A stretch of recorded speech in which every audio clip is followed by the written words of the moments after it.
मैंने आज मुझसे 2-3 लोगों ने कॉन्टैक्ट किया और उन्होंने कहा कि बुबागरा एग्ज़ाम पेपर का आंसर शीट लीक हो गया है। उन्होंने मुझे एविडेंस दिखाया और मैंने इमीडिएटली सीईओ टीटीएडीसी को कहा, आप एग्ज़ाम को पोस्टपोन कीजिए और एफआईआर फाइल कीजिए। लेकिन पहले भी एफआईआर फाइल हुआ है, लेकिन ये करप्शन चलते रह रहा है। तो मैं आपको बोलना चाहता हूँ, मैंने अपने लोगों को बोल दिया है, एडमिनिस्ट्रेशन को, एडीसी को बोल दिया है, अगर आप बुबागरा को एडीसी में चाहते हैं, तो इस बार अरेस्ट होना चाहिए, इस बार नाम निकलना चाहिए, कोई भी हो, ऊपर हो या नीचे हो, पार्टी का हो या ऑफिशियल हो, नाम आना चाहिए, लोग अरेस्ट होना चाहिए और सस्पेंड होना चाहिए।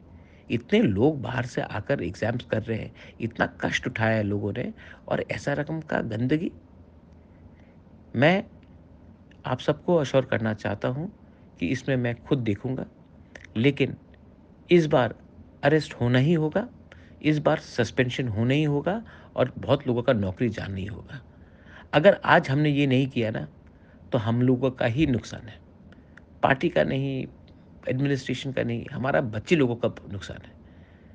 So I am asking for very strict action, arrest and suspension of all those who are involved in this leak. This is my message to everyone. Please take action or I will take action against all of you all.